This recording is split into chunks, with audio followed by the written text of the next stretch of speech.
Hey guys, this is another video for Japanese people who want to communicate in English with native English speaking people. So we're talking about cultural differences and communication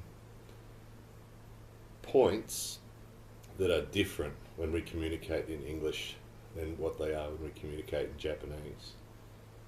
So today's video is about the importance of minimizing time or not wasting time when we're communicating with English speaking people. So one of the differences is in Japanese, usually if we have a difficult topic or an important topic to talk about, usually we talk about some softer topics first. So for example, maybe in a business letter, if we're writing a business letter or if we receive a business letter, quite often the first sentence is usually something to do with the weather, isn't it? So maybe it talks about, recently the weather has been cool, maybe soon winter will come, or, some reference to the weather first, and then we get into the topic.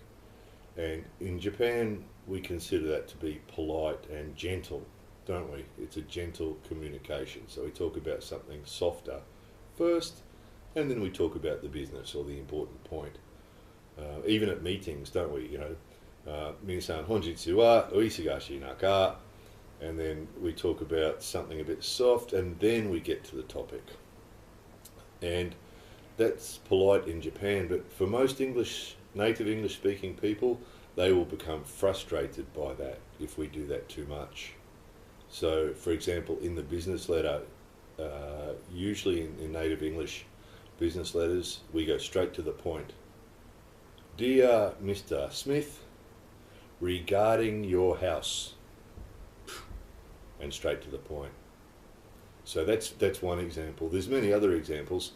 When it comes to things like meetings and preparation for events or things like that, one quick example is in Japan, it's quite normal, isn't it, before a wedding, if a guy and a girl are getting ready for a wedding, maybe they'll meet with the wedding company maybe 17 or 18 times is quite normal, isn't it?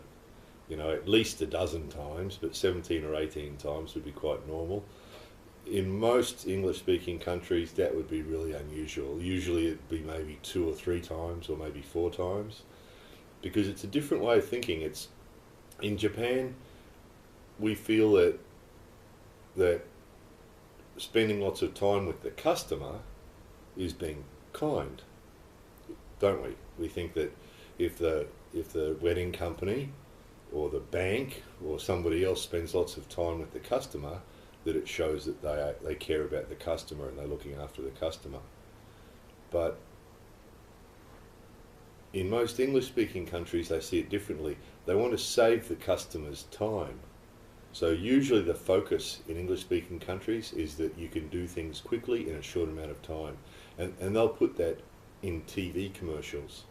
They'll say, come and borrow money from our bank. We'll tell you yes or no within 30 minutes. And that's actually true. There's actually banks in Australia that do that. That you can go to the bank and ask them for money for a house, and they will tell you in 30 minutes. Within 30 minutes, they will tell you yes or no. So, and that's a big thing for most native English speaking people, is to minimize the amount of time spent doing these things. So it's sort of the opposite of Japan, isn't it? That, here it's considered polite if you go to the bank that they give you green tea and we sit and talk and, have a conversation first, and then finally we get to the topic. And, to get a home loan here, we might have to go to the bank 4 or 5 times. So it's different. We call it, we've got our own name for this. We call it Efecto-biz. So, in Japan we have cool biz and warm biz. Well, this is Efecto-biz. Effective. Efecto-biz. Efecto-biz is if you want to call it something, or if you want to get an image in your head of what this is about, it's being effective with our time. And I know Japanese people understand this, because I know Japanese people get frustrated with this too. On a Monday morning, Tenshaw someone wants to have a big long meeting with the staff and it goes on and on for an hour and you know he's just wasting your time, right? It's true, isn't it? And in Japan we sort of tolerate it because it's the normal thing, but in most English speaking countries now they don't do that. Because they see it that they're wasting time, that they're using up time they could be doing something else. The Monday morning business meeting is a good example. You know, to have half a dozen or six or 10 or 20 staff members together for 1 hour, you know, if there's 20 staff members there for 1 hour having a meeting, that's 20 hours of work has been missed out because they're having that meeting. That's the way English speaking people see it. So the point of this video is, if you are spending time with English speaking people, you know, we mentioned in another video about being direct with our conversation and saying what we think and saying yes or no, and you know, in our other video we talked about speaking directly, and this is a little bit more like that. It means that we need to remember not to waste, not to have the other people feel that we're wasting their time.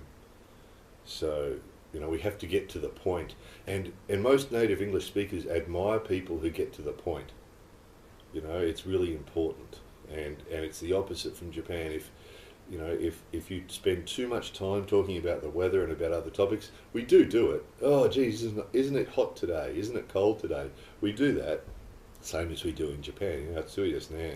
We do it in English as well, but that only a little, and then we get to the point. And you know, if we're planning on having doing something with a group of people, maybe we'll have a meeting and talk about it first. But it usually will be a short meeting and we'll get straight to the point. You know, and anybody who speaks too long for no particular reason at a meeting like that would be considered to be just wasting everybody's time. So this is, if you're doing business in English, this is very important because, you know, it will only make customers frustrated, or doing business with people, they'll just get frustrated. You know, and I do a lot of business in Japan, and to be honest, I get frustrated.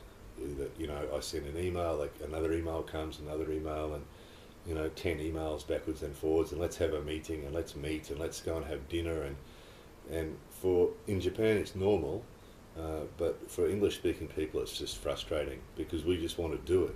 Okay, let's do it. Let's do this thing. Let's do this business. And it's the same as if it's just a person, or if it's just people meeting for dinner or going on a holiday or you know, on a tour together or camping or something like that. They want to do it. They don't want to spend lots of time talking about it. They want to do it. So if we have to talk about it, let's talk about it, get to the point, make a decision and move and do it. So if you keep this, if you remember this and remember the video about the being direct and the time, and remember it's being kind. I know it feels rude. I understand it feels rude.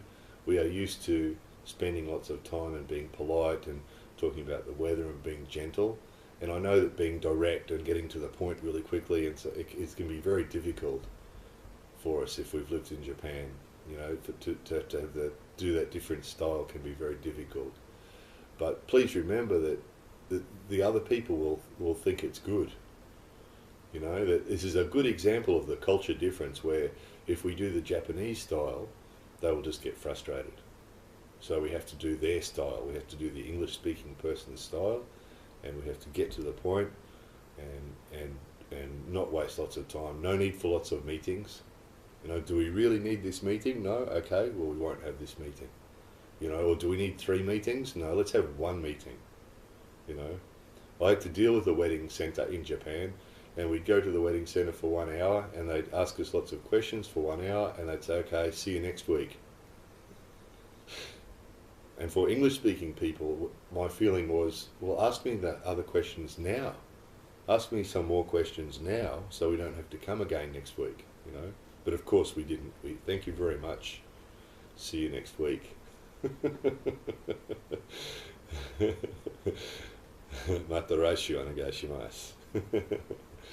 So, anyway, please remember that one, and I hope you found that useful. So let's not waste any time. We must use Efecto-biz. More videos coming soon.